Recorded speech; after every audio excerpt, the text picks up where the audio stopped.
아니다 헤드라인. 아 우리 소장님 네. 진짜 추운 날도 박정훈 대령 옆에서 네. 함께 해주고 진짜 고생 많았는데 성과가 좋아가지고 어찌나 기분이 좋은지 모르겠습니다. 네, 정말 다들 시민들 덕분에 네. 우리 박정훈 대령님께서 무죄 확정이 되고 그렇습니다. 오늘 아침 8시 네. 해병대 사령관으로부터 네. 수사단장과 군사경찰 병과장 보직을 다시 명받았습니다. 오늘 아침. 네. 브라보.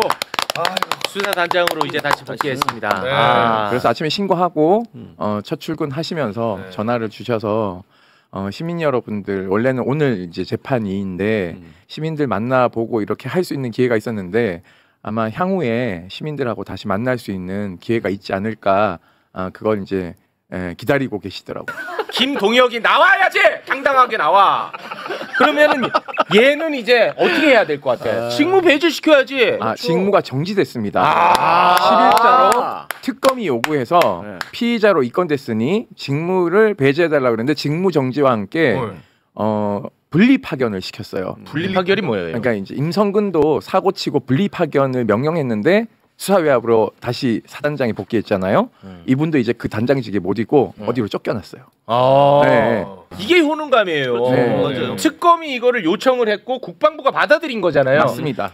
어제 오늘 지금 대규모 압수수색을 최상병 특검이 하고 있는데요. 네. 오늘 윤석열 아크로비스타 자택을 전격 압수수색을 하지 않았습니다. 어제는 이종섭을 정점으로 한 이시원 등등등에 대한 이제 압수수색을 했고 오늘은 또 김태효 안보실 1차장까지 소환 조사까지 해서 그렇습니다. 그래서 전격적으로 지금 임종득 국회의원 당시 안보실 2차장까지 압수수색인데 지금 국민의힘 의원들 10여 명이 압수수색을 방해하면서 저항하고 있다는 소식까지 들리고 있습니다. 그 조태용이도 압수수색. 네, 맞습니다. 조태용이는 이래저래 다 걸려 있습니다. 조태용이. 그래서 이 사람들이 지금 다 불고 있어요. 이시원이 그랬어라고 불고 있고 당시 노규호 경북경찰청 수사부장도 불기 시작했습니다. 사실은 우리도 쏘갔다.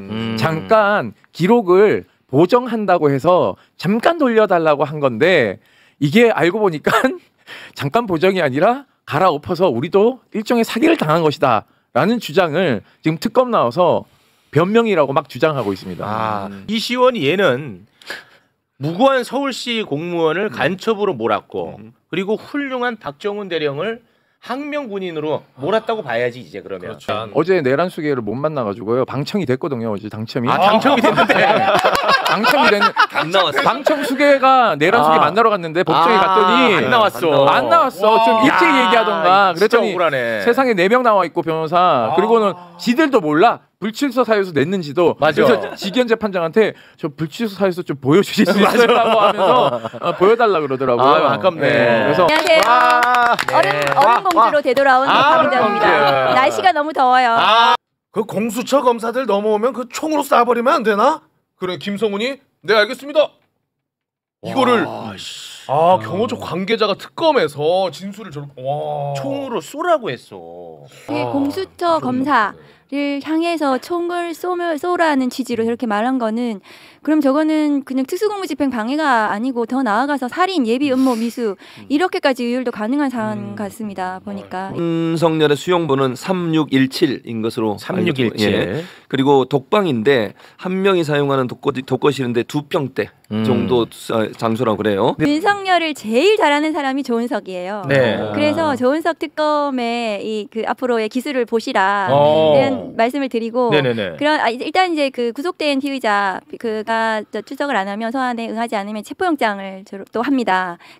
가지고 나온 문서들 중 나머지 서류들은 필요 없어서 버렸고 계엄 선포문 2장 중 1장은 강희구 부속실장한테 줬다. 예, 맞습니다.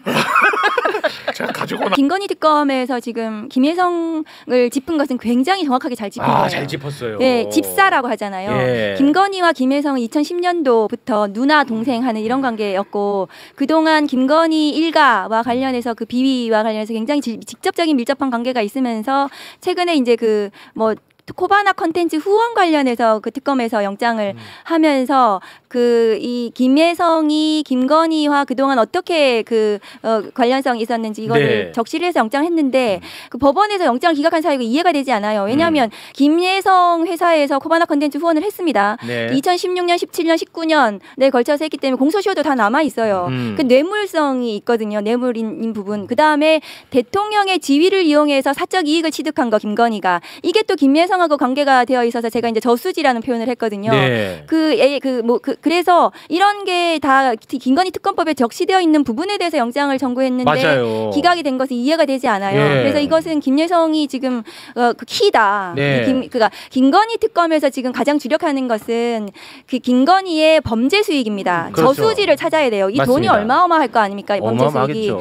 거기를 찾아야 되면 김예성을 뚫어야 된다고 저는 생각을 합니다. 네. 그래서 그 앞으로 이 수사가 이 초기에 이렇게 된 것은 안타까운데 빨리 이게 제대로 그 질서가 진행됐으면 좋겠습니다. 23년 말에서 24년 초 사이에 공직기강 비서관실이 대기업들의 IMS 투자에 대해 조사를 벌여서 보고서까지 작성했다. 와 이미 다 조사했었어. 그러나 총선을 앞두고 있던 시기라 표심에 미칠 영향을 우려해서 결국 무마했다. 들이에요. 네네. 그러니까 이 김건희하고 김예성은 굉장히 오래됐습니다. 그러니까 그 서울대 EMBA 그 과정의 동기여가지고 그렇습니다. 2010년도에 2010년. 그 서로 간에 이제 누나 동생 하던 그런 관계이고 그리고 김예성이 이제 비마이카가 IMS 모빌리티가 된 거예요 나중에. 그렇습니다. 근데 이 비마이카 이 그 렌터카 사업 할 때 권오수 그 당시 도이치모터스 회장에게 또 이 권오수 회장이 이 김예성에 대해서 또 언급해가지고 도와주라 뭐 이랬다는 네, 거예요. 그래서 그때. 50대. 그래가지고 그거를 해주고 그리고 이 비마이카에 대해서도 또 그 당시에 이제 산업은행 특혜 대출이 문제가 됐었거든요. 그때에 그 제가 250억 클럽이라고 보도자료도 낸 적이 있습니다.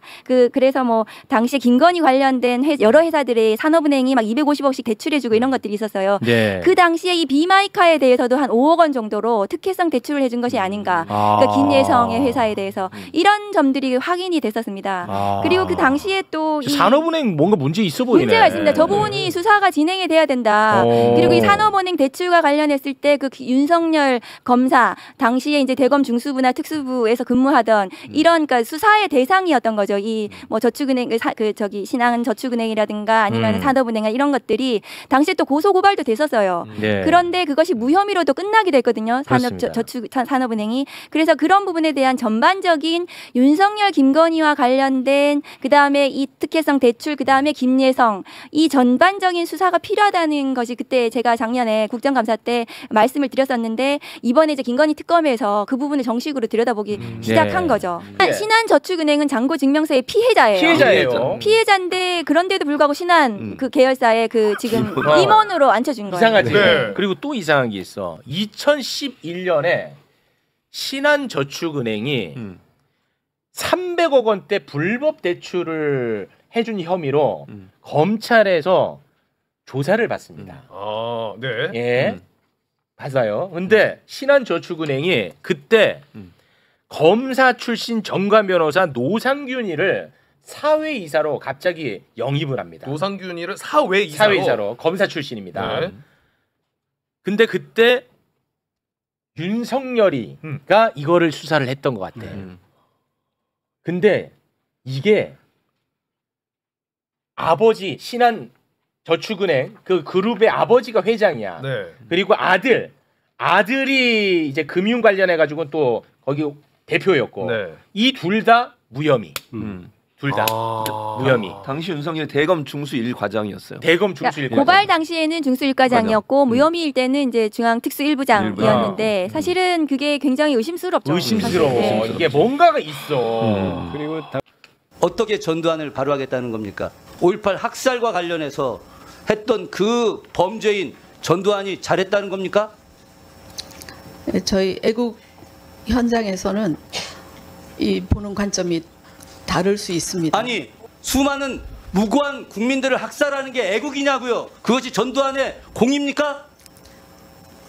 수많은 국민을 학살했는지 그 부분에 대해서는 저는 제가 그렇게 판단하기가 어렵습니다. 그러니까 바로 여기서 문제가 되는 거예요. 그래서 리박스쿨이 청문회를 여기서 개최를 하는 겁니다. 아니 5.18도 모르는 사람이 무슨 역사 바로 세우기를 한다고 까불어. 아, 나 진짜 너무 어이가 없어요. 저는 우리 정부의 가장 중요한 정책이 바로 늘봄 학교라고 늘 강조해 왔습니다.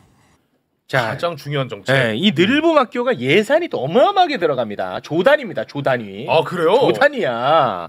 그리고 계속해서 사업을 늘려가려고 했었고 이 리박스쿨 사업자로 선정되는 과정에 대통령실 압력이 있었다는 증언이 나왔습니다. 이 대박 터졌어요.